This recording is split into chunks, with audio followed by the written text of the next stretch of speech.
good one today. Let's go to the other side.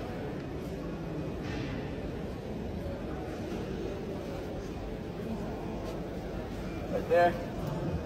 Press that button in. That opens up.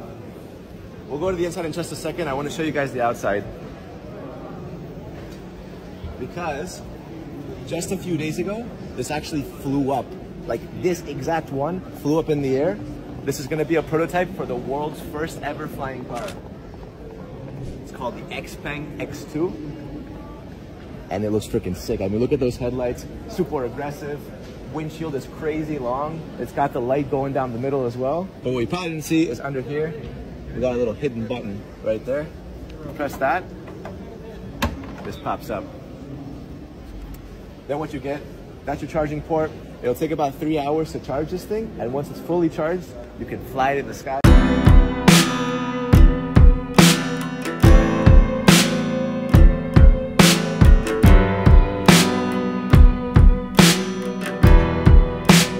It's like this exposed kind of checkered carbon fiber.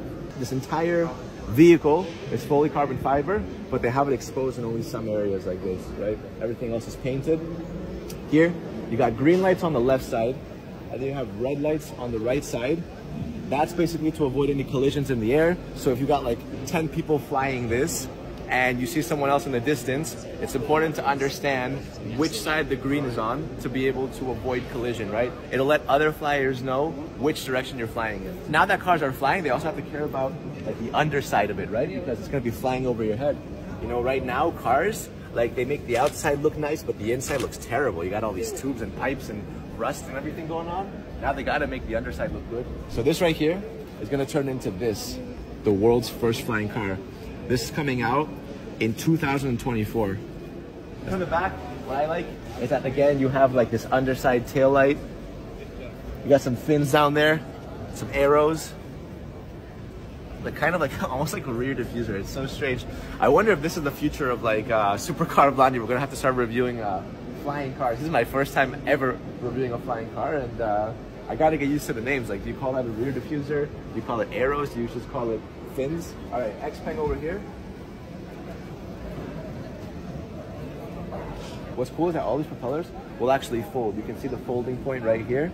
This would all fold up, make it more compact, easier to park maybe. Maybe you want to park it in your balcony, I don't know what the future of parking looks like. All right, so going to the inside, you have this like exposed collage-like carbon fiber all in the cabin with the Alcantara leather on the seats and on the roof. Ambient lighting, just because it looks cool and futuristic. But let's hop inside. All right, so up here we got like fighter jet style toggles. See, play around with that. That's fun to play around with. Up here you have the on and off button. Do not press this while flying. Can you imagine? Up here you have a camera. Little selfie camera, which then can be activated when you press this button. Just press this button. There you go. You can wave to it. You got cameras on the inside, cameras on the outside. Kind of understand where you're at. And then why don't you jump inside? Jump inside, go to the other side. The door handle's up here. Just pull that down. There it is. And we're in. This is crazy. I cannot imagine flying in the sky in like, I don't know, just like this, you know? It's so strange to not have any toggles, anything to move around, and you're just flying in like an automated flight.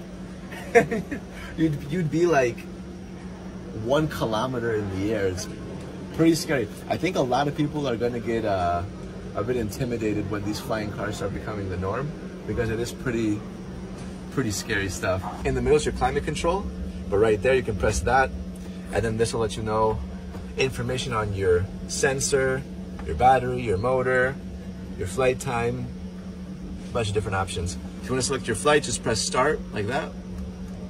Select where you want to go, 20 minutes away, 23 minutes away. As I said, this thing will be able to fly for up to 35 minutes safely. I asked him, I was like, what happens if you fly 36? You know, does it just go down? He said, no, it's fine. But 35 is like the safe amount of time that you should be flying. So let's say you want to go to Ohio Island Northwest. Press that, it'll tell you how to get there. You press takeoff. Can you imagine I press takeoff? Just shoot straight into the roof. Both passengers have displays like that. That'll show you like your speed, your altitude, different, I don't know, batteries, your engine. I just can't get over the thought, like imagine it, you get like a check engine light up in the sky, like panic, panic, like bro. I think the first, xpeng's first flying car is coming out in 2024, but I think it will take a bit more time for people to get used to the feeling of flying like something so personal. It's a bit intimidating. So what do you guys think? Would you buy it? I mean, when this thing comes out, or would you be a little bit worried? I don't know, man. The future is now. I mean, it's coming.